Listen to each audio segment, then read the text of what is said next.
Hello everyone and स्वागत है आप सबका आज के हमारे एक और नए वीडियो में। आज का वीडियो होने वाला है हमारा क्लास 12 बिजनेस स्टडीज का चैप्टर नंबर 2 जिसका नाम है principles of management. Chapter number 1 का जो वन शॉट रिवीजन वीडियो है उसको हमने ऑलरेडी कंप्लीट कर लिया था। अगर आप उसको देखना चाहते हैं तो आप चैनल पर जा करके उसकी जो प्लेलिस्ट है बिजनेस स्टडीज के वन शॉट रिवीजन वाली उस पर आप ओपन करेंगे तो वहाँ पर आपको दिख जाने वाला है। ऑल्सो इस वीडियो में हम बात करने वाले हमारे कुछ इंपॉर्टेंट पॉइंट्स के बारे में जो कि आपके बोर्ड एग्जाम में पूछे जाते हैं या फिर पूछे जाने वाले हैं या फिर पूछे जा चुके हैं, यानी कि पास्ट प्रेजेंट फ्यूचर तीनों की हम बात करने वाले हैं। और जो आपको ये हैंड रिटन नोट्स है अगर आप इसको डाउनलोड करना चाहते हैं तो टेलीग्राम चैनल पे जब तक आप वीडियो देखेंगे टेलीग्राम चैनल पे ये जो पीडीएफ है ये ऑलरेडी अपलोड हो चुका होगा। टेलीग्राम चैनल का जो लिंक है वो आपको डिस्क्रिप्शन बॉक्स में मिल जाएगा। उस चैनल को ज्वाइन करिए, पीडीएफ डाउनलोड करिए और आराम से पढ़िए उसको। चलिए बढ़ते हैं हमारे फर्स्ट टॉपिक की ओर। बट उससे पहले अगर आपने लाइक नहीं किया तो लाइक कर दीजिए तुरंत। वीडियो को आगे देखने से पहले लाइक करना है, सब्सक्राइब करना है चैनल को और शेयर कर दीजिए आपके जितने भी सारे दोस्त हैं, बिकॉज फ्री ऑफ कॉस्ट यहाँ पे पूरा रिवीजन सिलेबस का होने वाला है। प्रिंसिपल्स क्या होते हैं? प्रिंसिपल्स हमारी गाइडलाइंस होती हैं, एक्शंस होते हैं जिसको हम प्रैक्टिस करते हैं टेक्निक्स का, और ये हमारी डेफिनेशन बिल्कुल नहीं होती है। Principles are guidelines to take decisions, यानी कि प्रिंसिपल्स हमारी गाइडलाइंस होते हैं डिसीजंस लेते समय, या फिर हमारे एक्शंस होते हैं वाइल प्रैक्टिसिंग टेक्निक्स, यानी कि जब हम टेक्निक्स को प्रैक्टिस कर रहे होते हैं तो कुछ एक्शंस करते हैं जो कि हमारे प्रिंसिपल्स कहलाते हैं, या फिर डिसीजंस के लेते समय हमें कुछ गाइडलाइंस मिली होती हैं कि भैया इस काम को ऐसे करोगे तो ऐसा नतीजा आने वाला है, ऐसा रिजल्ट आएगा, तो वो वही चीज़ हमारी प्रिंसिपल्स हो जाती है। Managerial principle is a broad and in general guidelines for decision making and behaviour. Nature and features क्या है मैनेजमेंट प्रिंसिपल्स के? तो वो है हमारे यूनिवर्सली एप्लीकेबिलिटी, यानी कि जो हमारे प्रिंसिपल्स जो हैं हमारे मैनेजमेंट को वो यूनिवर्सली एप्लीकेबल, यानी कि हर प्रकार की जो ऑर्गेनाइजेशंस है, जितने भी इन्वायरमेंट्स हैं बिजनेस के, उन सारी चीज़ों में हमारे जो प्रिंसिपल्स है उसको हम अप्लाई कर सकते हैं। Formed by practice and experience, यानी कि जो हमारे प्रिंसिपल्स फॉर्म करे गए हैं, जो भी हमारे जो साइंटिस्ट वगैरह, जो भी इकोनॉमिस्ट वगैरह हैं, उन्होंने जो प्रिंसिपल्स को बताया है वो सारे एक्सपेरिमेंट्स पे बेस्ड है, और एक्सपेरिमेंट एक्सपीरियंस दोनों और प्रैक्टिस पे भी ये सब बनाए गए हैं इन सारी चीज़ों से। ये हमारी जनरल गाइडलाइंस है। किस गाइडलाइंस है? Guidelines to actions are available but then do not provide readymade strait jacket solutions to all managerial problems, यानी कि हमारे पास कुछ गाइडलाइंस हैं जिसको आप फॉलो करके सॉल्यूशंस पा सकते हैं, लेकिन आप अगर ये सोचेंगे कि प्रिंसिपल्स को हम डायरेक्टली फॉलो करेंगे और हमें जो सॉल्यूशन है एग्जैक्ट वो मिल जाएगा, तो ऐसा नहीं होने वाला है। ये हमारे फ्लेक्सिबल्स हैं, यानी कि जैसे चेंजिंग इन्वायरमेंट, चेंजिंग ऑर्गेनाइजेशन, जैसे जैसे आपके जो सिचुएशंस रहेंगी उसके अकॉर्डिंग हमारे जो प्रिंसिपल्स हैं उनको हम चेंज कर सकते हैं। दैट्स वाई उसे हम फ्लेक्सिबल भी कहते हैं। मेनली बिहेवियरल, यानी कि aim at influencing behaviour of human beings, यानी कि ह्यूमन बींग्स के जो बिहेवियर है उसको चेंज करने में या फिर इन्फ्लुएंस करने में ये फोकस करता है। कॉज एंड इफेक्ट रिलेशनशिप, यानी कि इस्टेब्लिश करता है कॉज एंड इफेक्ट रिलेशनशिप, जिसका मतलब है if a particular principle is applied in a particular situation what would be its likely effect, यानी कि ये बताता है कि अगर कोई सिचुएशन में कोई प्रिंसिपल्स को अगर हम लगाते हैं तो उसका क्या रिजल्ट आने वाला है उसके बारे में ये हमें बता देता है। Significance of principles of management क्या है हमारा? Provides useful insights into reality to the manager, यानी कि मैनेजर को यूजफुल इंसाइट्स प्रोवाइड करता है, जैसे कि मैनेजर उसके हिसाब से हमारा जो डिसीजंस है उसको बना सकता है। Optimum utilisation of resources and effective administration के बारे में हमें बताता है कि प्रिंसिपल की हमारा जो और है OUR, यानी कि ऑप्टिमम यूटिलाइजेशन ऑफ रिसोर्सेज उसको कैसे करना है, या फिर इफेक्टिव एडमिनिस्ट्रेशन को कैसे करना है उसके बारे में हमें कुछ ना कुछ ये बता देता है। फुलफिलिंग सोशल रिस्पॉन्सिबिलिटी, ये पॉइंट क्या कहता है हमारा? The management principles have been developed in such a way that they help in fulfilling social responsibility in of an organisation, यानी कि एक ऑर्गेनाइजेशन की जो सोसाइटी को बेनिफिट देने के लिए जो भी चीज़ें हैं, यानी कि सोशल रिस्पॉन्सिबिलिटी है उसको भी फुलफिल करने में एक ऑर्गेनाइजेशन की हेल्प करता है या फिर एक रास्ता बताता है कि आप उस काम को कैसे कर सकते हैं। साइंटिफिक डिसीजंस हैं हमारे।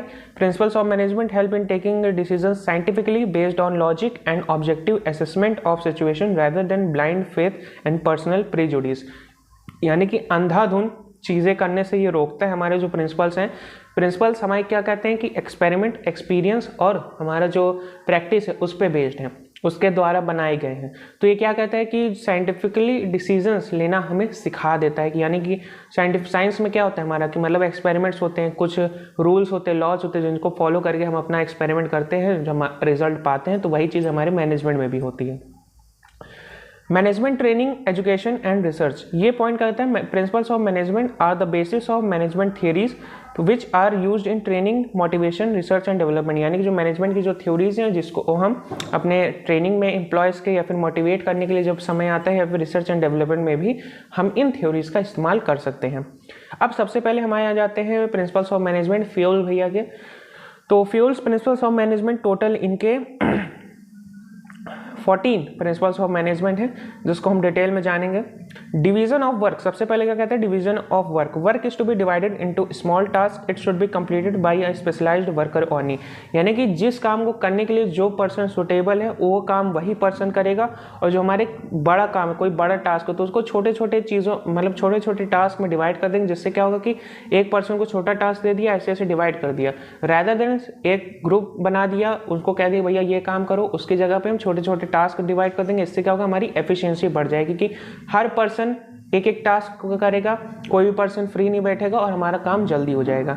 अथॉरिटी एंड रिस्पॉन्सिबिलिटी, ये क्या कहता है, authority is the right to give orders and obtain obedience. यानी कि अथॉरिटी क्या कहता है, ऑर्डर्स देने का अधिकार देता है आपको।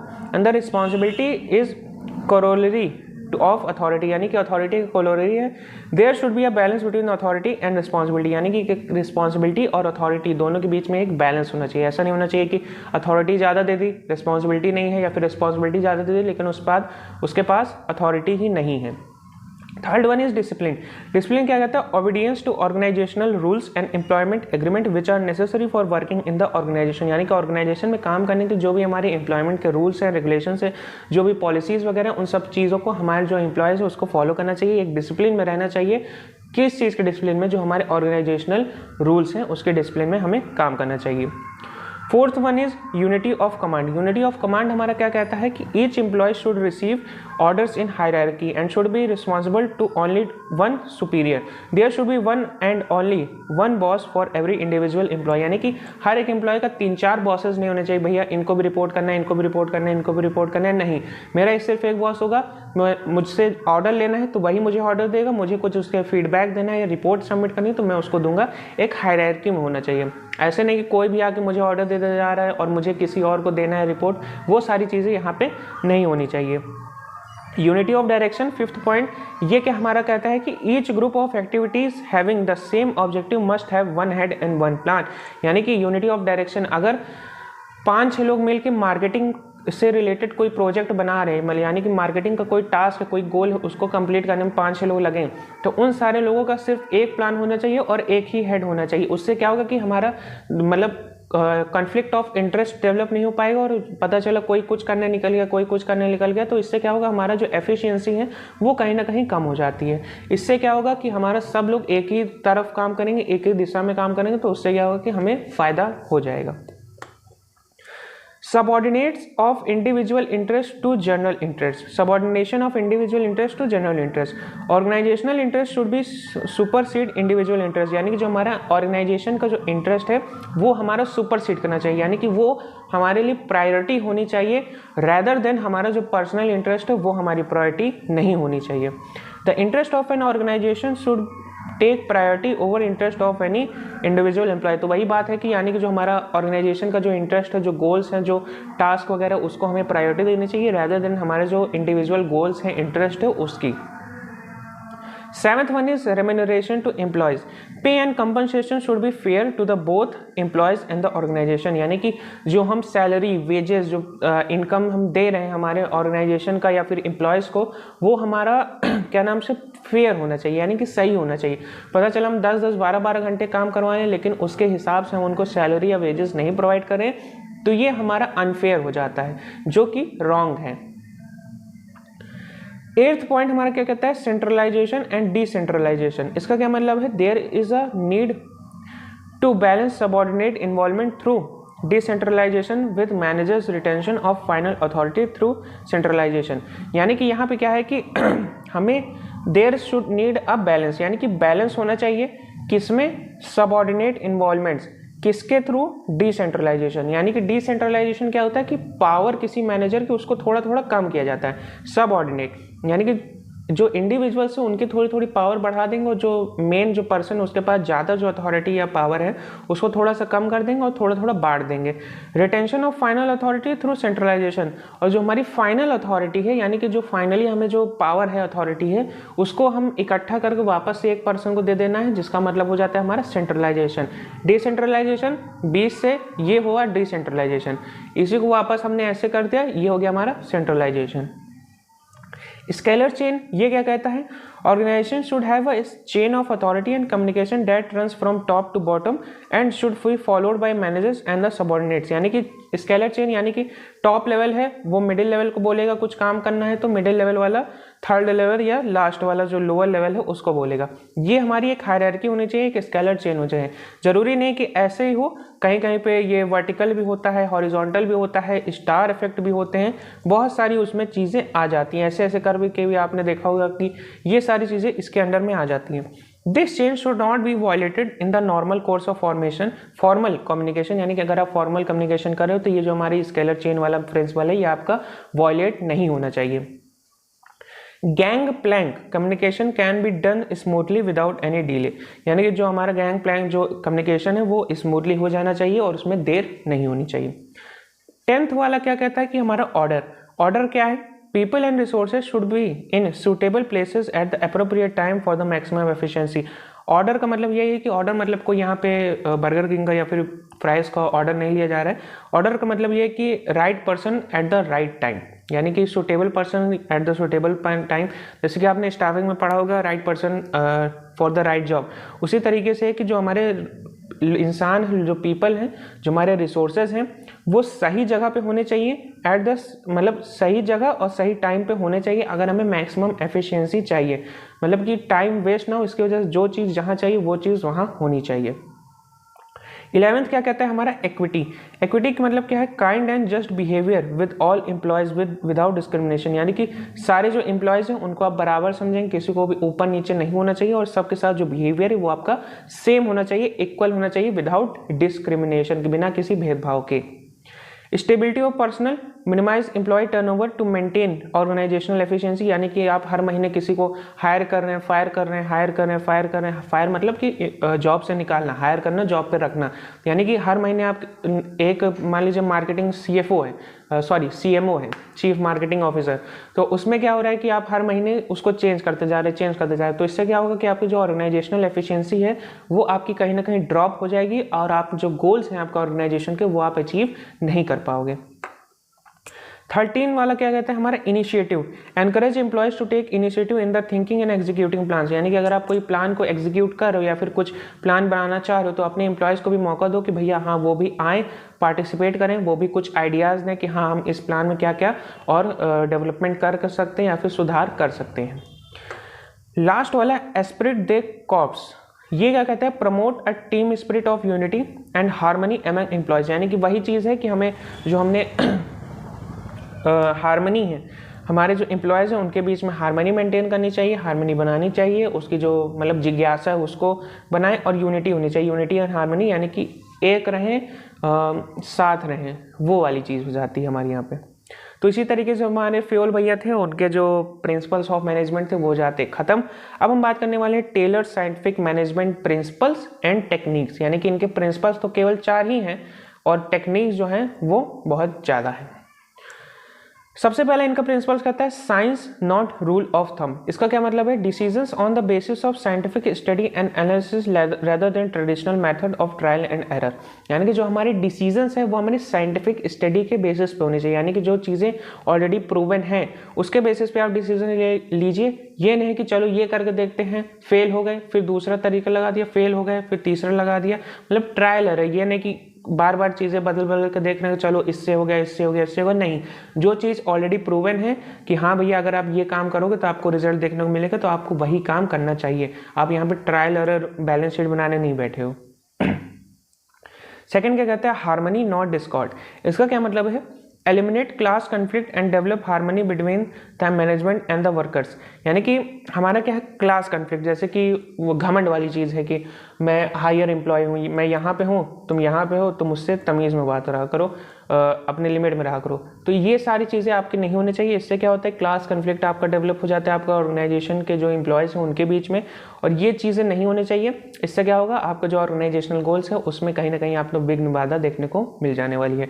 Both should realise that each one is important, यानी कि दोनों को पता करना चाहिए कि आप टॉप वाले भी ज़रूरी हो, मिडिल वाला भी ज़रूरी है, और जो लोअर वाला है वो भी ज़रूरी है। अगर ये नहीं होगा तो ये दोनों किसको ऑर्डर देंगे, अगर ये नहीं होगा तो ये दोनों बात कैसे करेंगे डायरेक्टली, अगर टॉप वाला ही नहीं होगा तो ऑर्गेनाइजेशन ही नहीं होगी। तो वो सारी चीज़ें। To achieve this state, Taylor called for complete mental revolution on the part of both management and workers. यानी कि इस स्टेट को पाने के लिए जो हमारे टेलर भैया हैं उन्होंने कंप्लीट मेंटल रेवोल्यूशन किया है on part of both management and workers. अब ये मेंटल रेवोल्यूशन क्या है उसको हम अगर अभी जानना चाहें तो जान सकते हैं। तो मेंटल रेवोल्यूशन यहाँ पे क्या है कि जो हमारे फेडरिक टेलर्स भैया हैं साइंटिफिक मैनेजमेंट वाले, तो उन्होंने मेंटल रेवोल्यूशन को डिस्क्राइब कैसे किया है, अ shift in thinking that places and emphasis on communication and cooperation between employees and supervisors. यानी कि ये क्या कहता है कि जो बात करने का ढंग है, जो तरीका है, जो कम्युनिकेशन, उसको कहीं ना कहीं शिफ्ट कर दे रहा है, उसको चेंज कर दे रहा है। किसके किसके बीच में, एम्प्लॉयज़ और सुपरवाइजर्स के बीच में। यानी कि जो हमारे एम्प्लॉयज़ हो गए या हमारे सुपरवाइजर हो, इनके बीच में कम्युनिकेशन को चेंज कर दे रहा है। In order to cultivate a new culture in the workplace, one must follow procedures including training, feedback, recognition, communication and setting clear expectations। यानी कि अगर आपको कल्टिवेट करना है न्यू कल्चर में, वर्क प्लेस में अगर नया कल्चर लाना है तो आपको ये सारी चीज़ें करनी होंगी। और shift in perspective like these boost moral which is in turn increases output. यानी कि अगर आप ये सारी चीज़ें कर लेते हो, अपना ये जो शिफ्ट आ जाता है और पर्सपेक्टिव में, तो ये क्या बूस्ट करेगा, आपका मोरल बूस्ट कर देगा आपके एम्प्लॉयज़ का, आपके सुपरवाइजर्स का, और जिसके रिस्पेक्ट में, जिसके अगेंस्ट में, जिसके इंटर्न में आपको आउटपुट जो है आपका वो आपका इंक्रीज हो जाने वाला है। Manufacturing plant workers one saw management as remote and authoritative. A mental revolution encouraged free communication between management and workers। mental revolution ने क्या किया कि एक फ्री कम्युनिकेशन एनकरेज किया मैनेजमेंट और वर्कर्स के बीच में, जिससे हमारा जो कॉपरेशन है उसको भी एक बूस्ट मिल जाता है। Everyone accepted their responsibility as valuable contributors to the company's success which promoted trust, shared objectives and efficiency। यानी कि इसमें क्या हुआ कि जो हमारे लोग हैं कि अगर इम्पोर्टेंस फील करवाया जाए, कि जैसे अगर आपने मिर्ज़ापुर सीरीज़ देखा हो तो उसमें जैसे कालीन भैया कहते हैं कि किसी को अगर इम्पोर्टेंस की उम्मीद ना हो तब भी इम्पोर्टेंस मिल जाए तो वो आपके ट्रस्ट आ जाता है, आप पे कभी मतलब हमेशा भरोसा करने लगता है, आपका वफादार हो जाता है एक तरीके से। तो उसी तरीके से यहाँ पे है कि आप उनको इम्पोर्टेंट फील करवा दीजिए भैया, जो हमारे एम्प्लॉयज़ हैं, वर्कर्स हैं, उनको इम्पोर्टेंट फील करवा दीजिए। तो वो क्या मतलब उनको ये फील करवाइए कि जो हमारी कंपनी की सक्सेस है उसके अंदर जो हमारे एम्प्लॉयज़ हैं, जो मतलब जो वर्कर्स हैं, उनका भी योगदान है बराबर। तो वो सारी चीज़ें इसमें हो जाने वाली हैं। नेक्स्ट हमारा क्या है, cooperation. Principle number 3, cooperation not individualism. Competition should be replaced by cooperation. Management and workers should realise that they need each other. यानी कि वही चीज़ कह रहे हैं कि भैया क्लास कन्फ्लिक्ट, अभी तक क्या था कि हम ऊपर नीचे वाले में बात कर रहे थे, अभी क्या कर रहे हैं कि बराबर बराबर वाले में बात कर रहे थे। एक पर्सन ही है, एक पर्सन ही है, कि दोनों में कन्फ्लिक्ट चला है कि भैया कौन अच्छा काम करेगा, किसको प्रमोशन मिलेगी। ये चाहता है मुझे प्रमोशन मिले, ये चाहता है मुझे प्रमोशन मिले। तो ये चीज़ें नहीं होनी चाहिए, कॉम्पिटिशन नहीं होना चाहिए, बल्कि कोऑपरेशन आपका होना चाहिए, जिससे कि आपको जो ऑर्गेनाइजेशनल गोल्स है वो आपका अचीव हो जाएगा और जो आउटपुट है आपको वो हो जाएगा इंक्रीज। वर्कर को ये भी रियलाइज करना है कि उन दोनों को नीड है एक दूसरे की। लास्ट जो प्रिंसिपल आता है उनका, development of each and every person to his her greatest efficiency and prosperity. यानी कि हर एक पर्सन का डेवलपमेंट हो जाए चाहिए, उसके हाईएस्ट यानी कि ग्रेटेस्ट एफिशिएंसी, यानी कि वो जितना ज़्यादा से ज़्यादा चीज़ें सीख सकता है उसको सिखाइए, जितना ज़्यादा से ज़्यादा वो आउटपुट जनरेट कर सकता है उसको जनरेट करवाइए, तभी आप आगे बढ़ पाएंगे। Personal competencies should be developed by scientific selection and training should be given for worker development and maximum organizational process। यानी कि वर्कर्स को हमें क्या नाम से डेवलपमेंट देना चाहिए और कहीं ना कहीं हमारे जो वर्कर्स हैं उनको ट्रेनिंग और जो सिलेक्शन है हमारा वो साइंटिफिक बेसिस पे होना चाहिए, जिसकी वजह से हमारा जो आउटपुट है वो अल्टीमेटली इंक्रीज हो जाएगा। अब हम बात करने वाले हमारी टेक्निक्स के बारे में ऑफ साइंटिफिक मैनेजमेंट। अब हमने प्रिंसिपल्स 4 थे, चारों खत्म कर लिए। अब हम टेक्निक्स के बारे में बात करें। टेक्निक्स हमारी 7 टेक्निक्स हैं, 4 वो हैं, कितना हो गया टोटल 11। टेक्निक्स क्या है? सबसे पहले ये functional foremanship, separation of planning and execution functions, यानी कि जो हमारा प्लानिंग है और एग्जीक्यूशन फंक्शन है उसके बीच में एक सेपरेशन ला देना चाहिए। Standardisation and simplification, establish standards for every business activity and establish standards for every business activity, यानी कि अगर आप कोई भी काम करें तो उसमें स्टैंडर्ड इस्टेब्लिश करिए कि मेरा ये स्टैंडर्ड है, मुझे अगर कोई आउटपुट है एक दिन में मुझे 100 यूनिट चाहिए, ये मेरा स्टैंडर्ड है, मुझे इससे कम यूनिट नहीं चाहिए आउटपुट में। Again sorry. And eliminating unnecessary diversity of products, यानी कि फालतू की चीज़ें, मान लीजिए आप एक चीज़ को प्रमोट नहीं कर पा रहे, एक चीज़ें अच्छे से नहीं बेच पा रहे और 100 चीज़ें बनाने चल दिए, तो वो चीज़ें आपका नहीं होना चाहिए। मोशन स्टडी करनी चाहिए हमें। मोशन स्टडी क्या कहता है? Identify one best way to do a job, यानी कि अगर आपको यहाँ से लेकर के यहाँ तक कोई काम करना है, यहाँ तक अगर किसी चीज़ को पहुँचाना है, तो रैदर देन ऐसे ऐसे जाने के आपको सीधा सीधा ये रास्ता जो मिल रहा है इसको चूज़ करना है कि बेस्ट वे, यानी किसी काम को करने का सबसे अच्छा जो तरीका है वो आपको चूज़ करना है। मेथड स्टडी कहता है ये। मोशन स्टडी क्या कहता है? Eliminate wasteful and unnecessary movement, यानी कि सेम वही एक एग्जांपल, अगर आपको यहाँ से यहाँ तक जाना है तो सीधे जाइए भैया, ऐसे ऐसे घूम के जाने में कोई मतलब नहीं है। जो फालतू का मूवमेंट ऑफ गुड्स है उसको एलिमिनेट कर देना है हमें। टाइम स्टडी क्या कहते हैं हमारा? Determine standard time required to perform a well defined job, यानी कि किसी काम को करने के लिए एक टाइम फिक्स कर दीजिए कि मान लीजिए एक यूनिट प्रोड्यूस करने में अगर हमें 10 मिनट मिल रहा है तो उससे 10 से ज़्यादा या कम नहीं होना चाहिए। डिटरमाइन स्टैंडर्ड टाइम हमें पता लगाना चाहिए। Fatigue study determine the amount and frequency of rest intervals between in completing a task, यानी कि एक टास्क को एक यूनिट बनाने में, मान लीजिए 100 यूनिट मेरा डेली का टास्क है, इसको बनाने के लिए मुझे कितना टाइम का ब्रेक देना चाहिए हमारे वर्कर्स को, और जो ब्रेक दे रहे हैं वो कितने कितने मतलब ड्यूरेशन क्या होना चाहिए, वो सारी चीज़ें हमें पता लगानी चाहिए।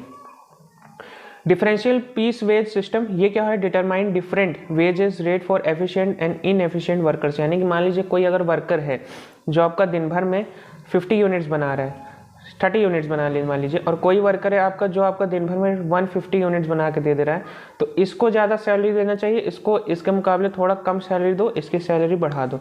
ये होता है डिफरेंशियल पीस वेज सिस्टम। यानी कि अभी आप कहेंगे कि ऊपर जब कहा गया था, जो दूसरे प्रिंसिपल्स हमने पढ़े, तो उसमें कहा था कि सबको इक्वली एंड फेयर मिलना चाहिए। तो ये उसी तरीके से कि फेयर ही दिया जा रहा है, जितना काम करोगे अगर तुम ज़्यादा एफिशिएंट हो तो तुम्हें ज़्यादा अच्छा जो क्या नाम से वेज सिस्टम है वो मतलब ज़्यादा पैसा मिलेगा, ज़्यादा इनकम होगी तुम्हारी। अगर ख़राब काम कर रहे हो तो तुम्हारी जो सैलरी जो वेज है वो आपको कम दिया जाएगा। इसी तरीके से जो हमारे टेक्निक्स थे साइंटिफिक मैनेजमेंट के वो भी हो जाते हैं ख़त्म। अब कुछ लास्ट ऑफ द चैप्टर का कुछ पॉइंट्स है जो कि हमारा कुछ इंपॉर्टेंट डेफिनेशंस हैं, उसको भी हम कंप्लीट कर लेते हैं। सबसे पहला आता है हमारा सोशल रिस्पॉन्सिबिलिटी क्या होती है? Obligation to work for the benefit of the society at large, यानी कि सोसाइटी के लिए जब हम कुछ बेनिफिट में काम करते हैं, मान लीजिए कोई फ्री मेडिकल स्टोर खुलवा दिया, या फिर कुछ स्कूल ओपन करवा दिया, या फिर कोई पार्क बनवा दिया, या फिर मतलब ऐसे कोई क्लब वगैरह ओपन कर दिया, तो वो सारी चीज़ें हमारी हो जाती हैं। फोरमैनशिप क्या होता है? पोजीशन और office of a being a foreman और सुपरवाइजर, यानी कि जो हमारे फोरमैन और सुपरवाइजर होते हैं उन्हीं की जो ऑफिस पोजीशन होती है उसी को हम फोरमैनशिप कहते हैं। स्टैंडर्डाइजेशन हमारा क्या होता है? It refers to a process of setting standard for every business activity, जो कि हमने ऊपर पढ़ा था अभी। It can be standardise process, raw material, time, product, machinery, methods और वर्किंग कंडीशंस, यानी कि जो हमारा स्टैंडर्डाइजेशन है वो किसी भी तरीके से हो सकता है। यानी कि कोई किसी यूनिट को मान लीजिए कुछ प्रोड्यूस कर रहे हैं, मान लीजिए तो मान लीजिए ये पेन है फॉर एग्जांपल, तो इस पेन को प्रोड्यूस करने का जो प्रोसेस है उसको स्टैंडर्ड बना सकते हैं। इसके लिए जो रॉ मटेरियल लगता है उसको स्टैंडर्ड बना सकते हैं, यानी कि केवल एक वही रॉ मटेरियल जिससे बनेगा और कोई रॉ मटेरियल से हम इस पेन को नहीं बनाएंगे। कितना टाइम लग रहा है उसको हम फिक्स कर सकते हैं, या फिर कौन सा प्रोडक्ट के बनाने के लिए जो मशीनरी लग रही है उसको कर सकते हैं, मेथड कर सकते हैं, और जो वर्किंग कंडीशंस हैं हमारी इस पेन को मैन्युफैक्चर करने की उसको भी हम फिक्स या फिर स्टैंडर्ड कर सकते हैं। इसी तरीके से जो हमारा बिजनेस स्टडीज़ का चैप्टर नंबर 2 है वो होता है 24 या 25 मिनट में हो जाता है ख़त्म। मेरा गोल ये था कि जो वन शॉट रिवीजन है उसको जितना छोटा छोटा हो सके उसको उतने टाइम में करें जैसे कि आप एग्जाम के एक दिन पहले भी अगर आप पूरे बिजनेस स्टडीज़ का रिवीजन करना चाहें तो आपका जल्द से जल्द हो पाए। अगर आप यहाँ तक इस वीडियो देख रहे हैं तो थैंक यू सो मच। इस वीडियो को लाइक करना नहीं भूलना है, अपने दोस्तों के साथ शेयर करना नहीं भूलना है, और जो बाकी वीडियोज़ हैं उनको भी आप खोलिए, देखिए, लाइक करिए, सब्सक्राइब करिए और शेयर कर दीजिए। मिलता हूँ आपसे चैप्टर नंबर 3 में, या फिर अगर आपको कोई और सब्जेक्ट देखना है तो वो भी अवेलेबल ऑलरेडी है चैनल पे, तो आप जाके उसको देख सकते हैं। मैं मिलता हूँ आपसे अगली वीडियो, तब तक के लिए अपना ख्याल रखें, अपने माता पिता का ख्याल रखें। जय हिंद।